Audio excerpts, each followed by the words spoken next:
Story number 22, A Warm Christmas. In the small town of Alder Pass, there was a happy family of 7. There is Jonah, who is 49, and then his wife, who is 42. Autumn was about to come to a close, and somehow the temperature still remained between 10 degrees Celsius and 25 degrees Celsius, while the average temperature is usually around 5 degrees Celsius at this time of year. Thanksgiving had now come and went, as people around town prepared for the beautiful holiday of Christmas, which celebrates Christ's birth. On Advent Sunday, it was the start of Advent, and in the special church service, Elijah Gutenberg, who is the pastor of Alder Pass Reformed Church, delivered a sermon about the important history of Advent, and how it has to do with the arrival of Jesus Christ. The famous holiday of Christmas is about the birth of Jesus. The topic of holidays is a secondary issue, which means that your views on the holidays have no effect on your salvation. The 45-minute long sermon was delightful. Then on the following morning, the pastor went into the local cafe, which is owned by his little brother, and ordered a 600 milliliter mint mocha latte macchiato. It was a blueberry turnover.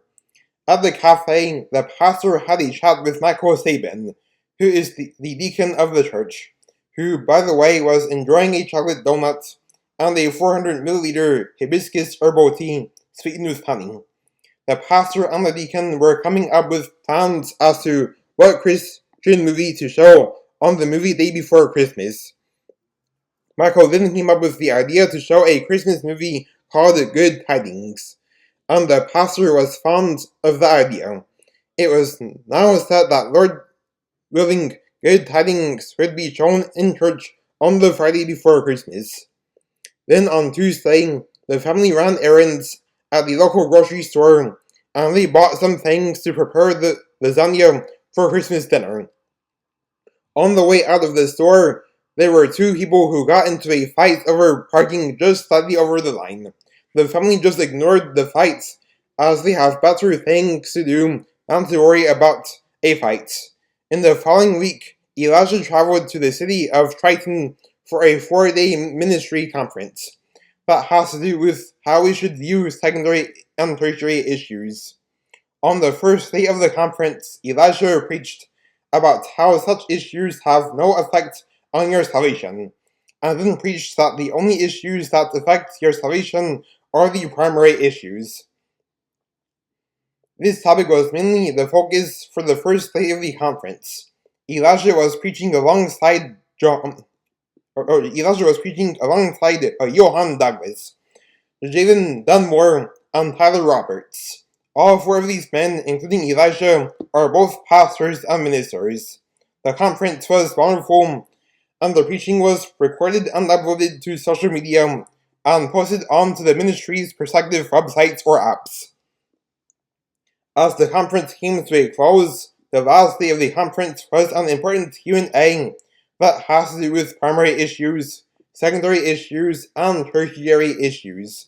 A lot of important questions were asked, and the 4 ministers who were at the conference gave really good answers, and they also had patience with those who attempted to elevate certain secondary or tertiary issues to primary issues. Elevating secondary or tertiary issues to primary issues should not be done, as that kind of behavior is legalistic and is adding to Scripture. The ministers then preached that we should not add nor take away from Scripture. The behavior of attempting to reduce primary issues to secondary or tertiary issues is also bad as well, as that is taking away from Scripture. The Q&A lasted for the final 2 hours on the last day of the conference. Then after the conference, the ministers returned home to their families. Then on the weekend, Elijah volunteered at a soup kitchen and donated $100 to a charity who seeks to help those in need. He did an amazing job during the season of giving. His 17-year-old twins, Isaac and Isabel, did a wonderful job volunteering as well. After volunteering, the twins said that they enjoyed volunteering there, and they really enjoyed helping those in need. After Elijah and the twins got home from volunteering, Isabel stumbled upon a YouTube video where a rich man bragged about buying a bunch of designer tuxedos, two fancy cars, and other fancy material items. Isabel felt heartbroken about the consumerism that a lot of people dive into during the holiday season. Then, when the twins went to the local cafe, a 16-year-old girl from a rich family was bragging about all the fancy jewelry and the designer purses she bought. Both Isaac and Isabel felt heartbroken about that.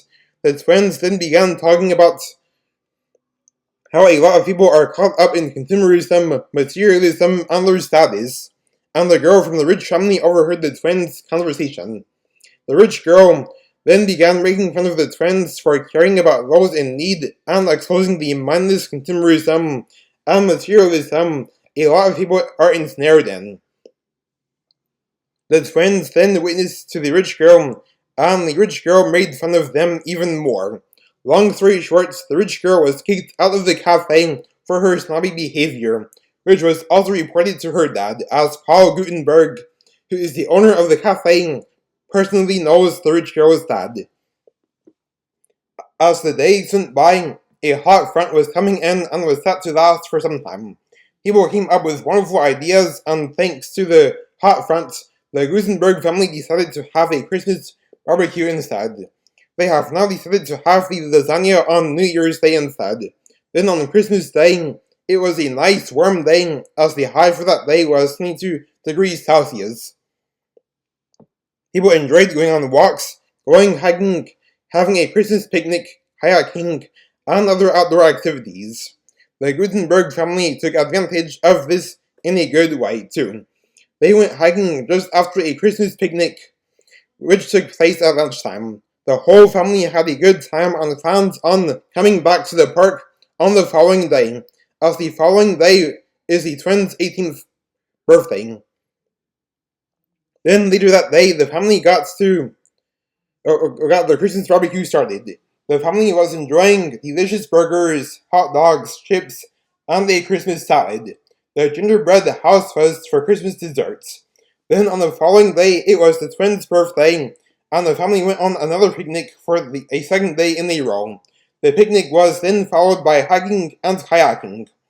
And there was still warm weather, and the hot front was set to go into the new year, as the hot front was projected to end around January 5th. The twins got to enjoy delicious gourmet homemade fish tacos for their birthday dinner, as they wanted fish tacos for their birthday dinner. Then on New Year's Day, the family celebrated the new year, and they are making awesome goals that they hope to achieve for the new year.